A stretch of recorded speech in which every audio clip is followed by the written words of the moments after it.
우리가 쭉 새벽에 말씀 본 대로 이사야는 먼저 유다와 이스라엘의 범죄와 죄악에 대한 하나님의 경고와 심판의 메시지, 그리고 또 소망과 구원의 메시지를 먼저 전했습니다. 그것은 하나님의 관심이 자기 백성들에게 먼저 있기 때문입니다. 그러면 그 말은 하나님 믿는 사람들만 더 어려움을 당하고 하나님께 징계와 형벌을 당한다는 뜻이 아닙니다. 하나님 믿지 않는 자들도 심판을 받을 것입니다. 그래서 이사야는 이어서 주변 나라들에 대한 하나님의 심판을 말하고 있습니다. 19장은 애굽에 관한 경고입니다. 아마 어제 새벽에 하동석 강사님 말씀하신 것처럼 애굽과 에디오피아는 한때 같은 왕조였던 적이 있습니다. 에디오피아 왕조가 애굽을 침공해서 먹기도 하고 또 반대로 하기도 하고 그렇게 했습니다. 이 당시에는 에디오피아가 애굽을 막 잡아먹고 하는 그런 상황 가운데 있는 그럽니다. 에디오피아도 홍해를 가운데 두고 아프리카 와 아라비아 반도 양쪽에 자기 영토에 있었던 아주 강력하고 큰 나라였습니다. 1절 보겠습니다. 애굽에 관한 경고라. 하나님께서 이제 애굽에 관해서 경고한다고 말합니다. 애굽은 고대 아주 강력한 나라 중에 하나였습니다. 그래서 아프리카 북부에 있으면서 이스라엘에까지 영향을 미치고 또 이스라엘이 어려우면 늘 애굽으로 피난하기도 하고 흉년이 들면 애굽에 하는 것은 애굽에는 물산이 풍부해서 어지간해서는 곡식이 떨어지지 않는 그런 나라였기 때문에 그렇습니다. 보라, 여호와께서 빠른 구름을 타고 애굽에 임하시리니. 구름을 타고 임한다고 하는 것은 고대 사람의 세계관에서 가장 빠른 이동수단은 구름이었기 때문에 그렇습니다. 동양에도 우리가 손오공의 이야기를 보면 손오공이 건두운이라고 하는 구름을 타고 순식간에 18만 몇천 리 날아다닌다, 뭐 그런 표현이 있습니다. 예수님께서도 요한계시록에도 세상의 종말 때 예수님께서 천군 천사를 데리고 올 때 볼지어다 구름을 타고 오실 것이다, 그런 표현이 있습니다. 그러니까 그 구름을 타고 온다고 하는 말은 높은 곳에 있고 빨리 움직이기 때문에 도망갈 수도 없고 피할 수도 없는 그런 강력한 임재를 말합니다. 구름을 타고 여호와께서 빠른 구름을 타고 애굽에 임하시리니 애굽의 우상들이 그 앞에서 떨겠고, 애굽이 섬기던 신들입니다. 우리는 출애굽할 때 10가지 재앙을 내렸는데 그 10가지 재앙은 사실은 애굽 사람들이 자신들이 신으로 섬기던 우상들과 상관이 있습니다. 애굽 사람들은 나일강을 우상으로 섬겼기 때문에 나일강이 피가 되고, 쭉 가면 거기 우리가 생각하는 팔이나 이런 것들도 다 그 반짝반짝하는 등에 빛나는 빛과 이런 것 때문에 다 신으로 섬기던 겁니다. 흑암재앙은 태양을 신으로 섬기던 사람들에게 태양의 무력함을 보여주는 것이고, 마지막에 바로의 장자부터 시작해 장자재앙은 바로가 자신을 신이라고 했기 때문에 그 아들을 치신 그런 것입니다. 어쨌든 우상이 그 앞에서 떨겠다. 그동안 애굽이 신들로 섬기던 우상들이 하나님의 심판 앞에서는 아무것도 아닌 것을 과거에 출애굽 때도 보여준 것처럼 또 그런 일이 있을 것이다. 애굽인의 마음이 그 속에서 녹으리로다. 이것은 더 이상 이렇게 싸울 만한 의지가 사라지는, 전투 의지가 사라지는 그런 일입니다. 여호수아가 여리고 성에 정탐꾼을 보냈을 때 정탐꾼들이 한 말이 그것입니다. 여호와께서 이스라엘 백성을 이끄셨고 홍해가 마른 땅처럼 갈라진 이야기를 들었을 때 우리의 마음이 다 녹았다. 그러니까 이것은 싸울 만한 의지가 없기 때문에, 전투 의지가 사라진 사람은 싸울 수가 없죠. 그래서 그때 만약에 40년 전에 여호수아의 군대가 가나안 땅 여리고로 왔으면 그저 간단하게 점령할 수 있었던 것입니다. 다만 그들은 가나안 사람들의 키가 크고 힘세 보이는 그것 때문에 두려워서 저들의 마음속에서 하나님을 두려워하고 녹았다는 걸 몰랐습니다. 그런데 똑같은 일이 이제 애굽인들이 마음이 그 속에서 녹았기 때문에, 마음이 녹으면 싸울 의지가 없는 것입니다. 내가 애굽인을 격동하여 애굽인을 치리라. 이게 무슨 말이냐? 나라 안에 내전이 일어난다고 하는 것입니다. 애굽 역사를 보면 어떤 때는 애굽이 강력한 중앙집권적인 나라였던 적도 있습니다. 그러나 왕조가 바뀌고 또 출애굽하면서 한번 왕조가 망하고 한 이후에는 우리로 말하면 지방정권이 여러 개로 수십 개까지 40개 정도까지 나누어졌던 적이 있고, 그들이 서로 권력을 차지하려고 했던 적도 있습니다. 우리 옆에 있는 중국은 아주 강력하고 큰 나라지만 항상 그렇게 큰 나라였던 것은 아닙니다. 한 나라도 아니었고, 어떤 때는 삼국지에는 삼국이 나오죠. 그리고 또 100개 가까운 나라로 지방 정권으로 나뉘어서 서로 싸우게 됐던 그런 역사를 가지고 있는 나라입니다. 마찬가지로 애굽도 큰 나라인데 한때는 강력한 중앙집권적인 그 황제가 통치하는 때도 있었고 또 어떤 때는 지방 정권들끼리 서로 나누어지는데 하나님께서 그렇게 했습니다. 그러면 힘이 빠지는 것이죠. 강한 한 나라가 되기를 원하는 겁니다. 그래서 미국은 50개의 주가 스테이트를 하는 게 영어로 나라를 말합니다. 나라지만 합중국 유나이티드 스테이트 해서 연합해서 그게 하나의 나라로 외교권과 국방과 이런 가지고 있는 그렇게 하고 그걸 보고 소련도 마찬가지입니다. 소련도 원래 소비에트 유니온이라고 그랬는데 그게 지금 갈라져서 많은 나라들이 독립하고 러시아만 남으니까 힘이 옛날보다 못하고요.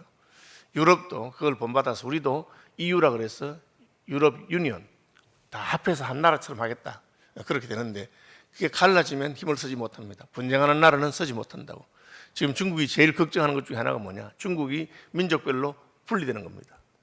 만약에 티베트라든지 또 그 신장 위구르라든지 아니면 만주라든지 혹은 뭐 조선족이라든지 이런 소수부족들이 만약에 다 독립해버리면 나라의 힘이 훨씬 약해지는 것이죠.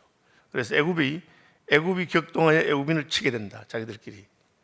그러니까 이게 한민족인데 여러 가지로 갈라질 수도 있고요. 다른 다양한 민족성을 가진 나라가 갈라질 수도 있다.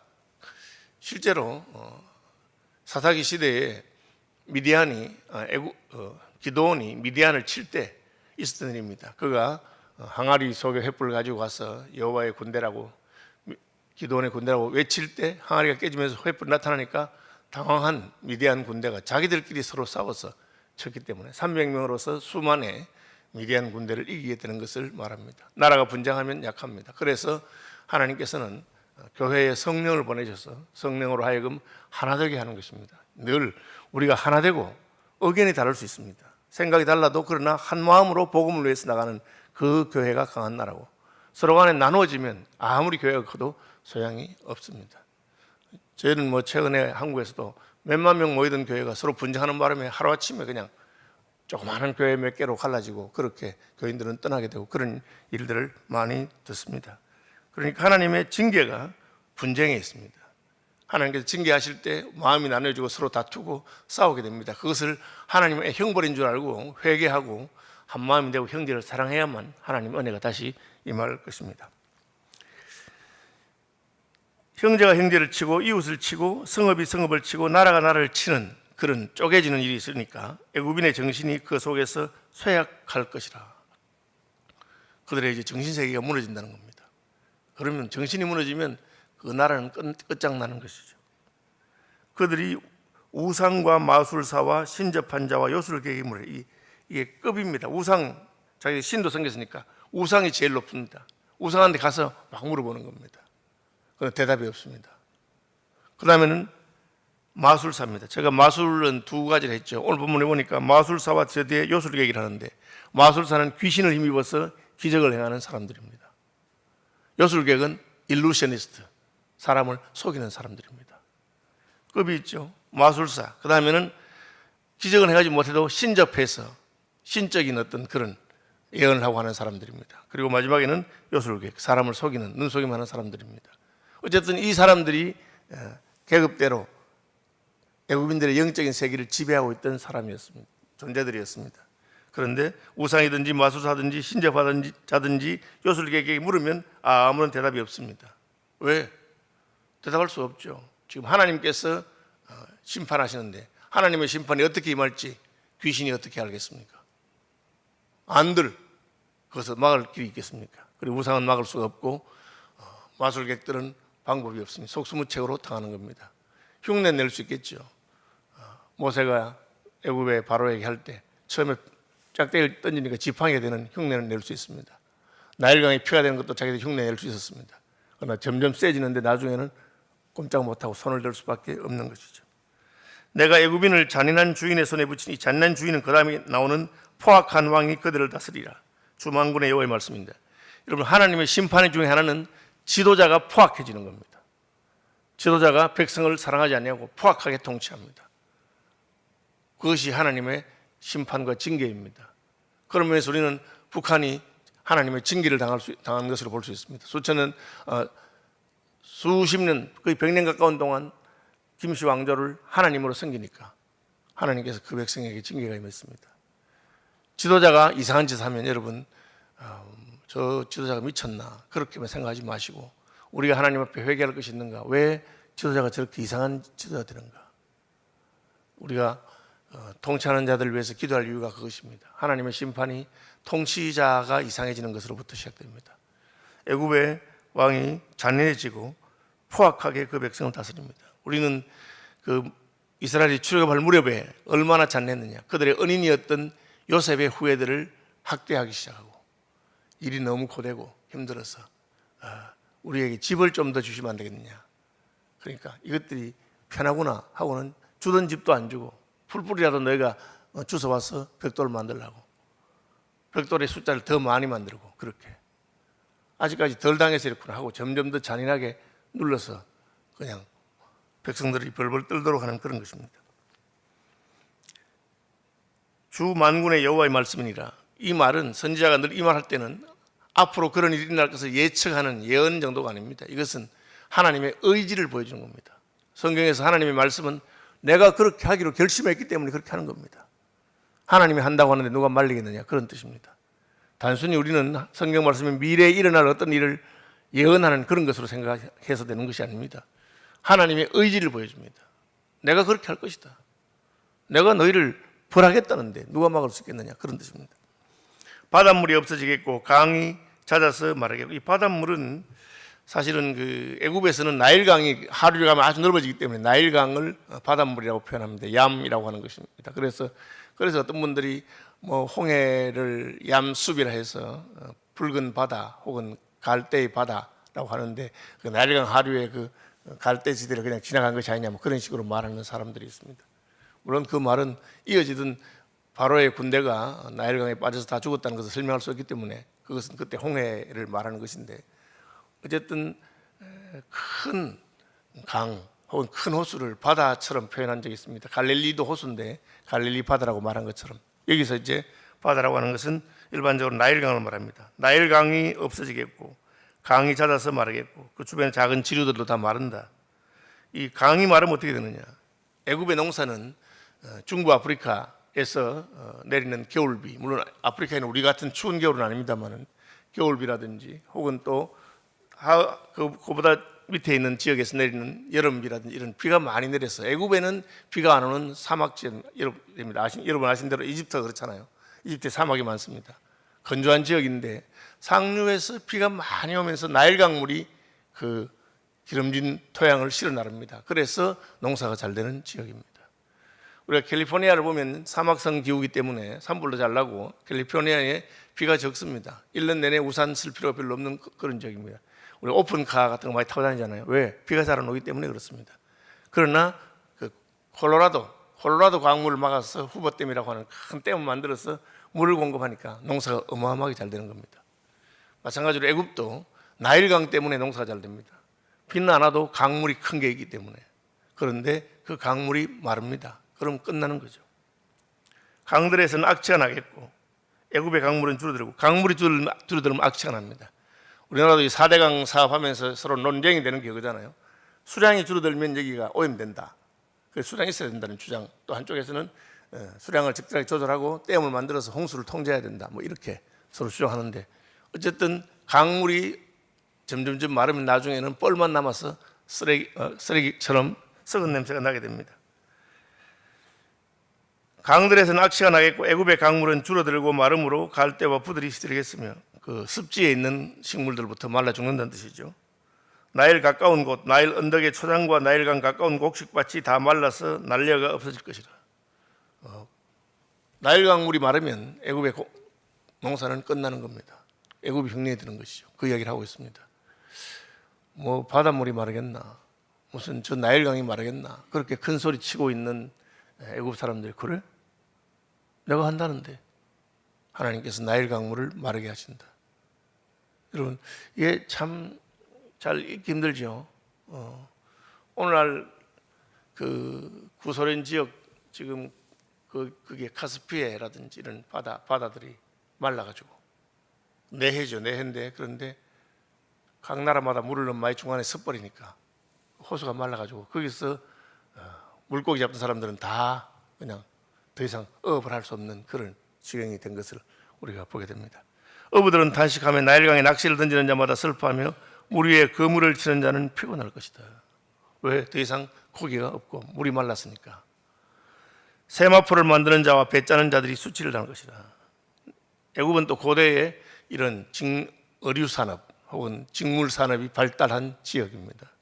그래서 이 세마포는 고급 옷감, 아주 가는 것을 말하고, 그리고 배는 그냥 좀 거친 일반인들이 입는 옷을 말합니다. 다시 말하면 부자나 가난한 사람이나 비단 옷을 입은 사람이나 삼배 옷을 입은 사람이나 다 망할 것이다. 수치를 당할 것이다. 그의 기둥이 부서지고 품꾼들이 다 마음에 근심한다. 이 기둥은 높은 사람들, 품꾼들은 저 밑에 하층민들, 빈부 귀천을 막론하고 다 탄식하게 될 것이다. 소안의 방벽은 어리석었고 바로의 가장 지혜로운 자 모사의 책략은 우둔하여졌으며 내가 어떻게 바로 이르기를 나는 지혜로운 자들의 자손이라 나는 옛왕들의 후예를 할 수 있으랴. 여러분, 한 나라가 서지려면 그 나라에 지혜로운 신하들이 많아야 되고 또 지혜로운 책략가가 많아야 됩니다. 유비가 선을 통일하기 위해서 제일 공을 들인 사람이 누굽니까? 제갈공명입니다. 삼고초려하죠. 그리고 봉추라고 하는 두 사람, 제갈공명과 봉추 두 사람을 얻었기 때문에 될 것이라고 그렇게 한 겁니다. 유비의 군대가 작았어도 지혜로운 사람이기 때문에 성읍은 지혜로운 사람으로 인하여 흥왕하게 되는 것입니다. 그런데 그 사람들이 더 이상 지혜롭지 않습니다. 왜? 지혜도 하나님께로부터 나는 것이기 때문입니다. 하나님께서 어리석게 만들면 엉뚱한 실수를 하고 제께에 속아 넘어지게 되는 것입니다. 애굽에 그런 일이 있습니다. 너희의 지혜로운 자가 어디 있느냐? 그들이 만군의 여호와께서 애굽에 대해 정하신 뜻을 알 것이요 곧 내게 말할 것이라. 야, 왕녀, 이건 안 됩니다. 우리가 아무리 지혜를 짜도 이 여호와께서 구름을 타고 오시듯이 이렇게 임하고 우리를 심판하는 것은 우리가 막을 길이 없습니다. 그렇게 말하는 것이죠. 소안의 방백들은 어리석었고 노베 방백들은 미혹되었도다. 그들은 애굽 종족들의 모퉁이 돌이건을 애굽을 그릇가게 하였다. 그들의 기초가 되었고 모퉁이 돌처럼 그렇게 됐던 사람들이 애굽을 그릇가게 만드는 일이 있습니다. 여러분, 한 집단이 지혜롭다고 해서 계속해서 지혜로운 것은 아닙니다. 시대가 바뀌면 그에 따라서 변화가 일어나지. 우리나라 같은 경우에는 70년대, 80년대에 그 테크노크랏 행정을 맡은 공무원들 가운데 유능한 사람들이 많았습니다. 그런데 이제 그 공무원 집단들이 세월이 지난다고 계속해서 그들이 유능하게 잘하는 것은 아닙니다. 21세기 넘어오면서 이제는 기업가나 혹은 그 안에서 또 지혜로운 사람들이 막 일어납니다. 바뀌는 거죠. 이때까지 애굽을 지혜롭게 하고 왕에게 지혜를 빌려주던 사람들이 이제 다 망하게 된다. 그 이야기를 하고 있습니다. 왜? 여호와께서 그 가운데 어지러운 마음을 섞으셨으므로 그들이 애굽을 매사에 잘못 가게 함이 취한 자가 토하면서 비틀거림 같다. 그렇게 되어 있습니다. 술 취하면 뭐 아무리 똑똑한 사람도 그냥 미친 짓 하는 거죠. 마찬가지로 여호와께서 그들의 마음속에 어지러운 마음을 주시면 그렇게 된다. 그래서 참된 지혜는 여호와께로 말미암고 하나님께서 우리를 지혜롭게 하는 것입니다. 지금 애굽에 관해서 그런 얘기를 하고 있습니다. 애굽이 망할 거라. 왜? 하나님이 망하기로 작정하셨기 때문에. 환경이 그렇게 자랑하던 나일강이 말라버릴 것이고 그렇게 자랑하던 지혜로운 사람들이 박수와 술객들이 마술사들이 다 꼼짝하지 못하고 심판을 당할 것이다. 왜? 하나님께서 그렇게 작정하셨기 때문에 그렇다. 이사야는 그렇게 말하고 있습니다. 무엇을 말합니까? 애국같이 큰 나라도 하나님이 손 한 번 들면 망할 건데 너희는 무슨 배짱으로 그렇게 있느냐? 조그만한 나라면서. 그 일을 보면서 겸비하게 하나님께 나가야 한다. 기도하겠습니다. 하늘에 계신 우리 아버지, 이름을 거룩하게 하시며 아버지의 나라가 오게 하시며 아버지의 뜻이 하늘에서와 같이 땅에서도 이루어지게 하소서.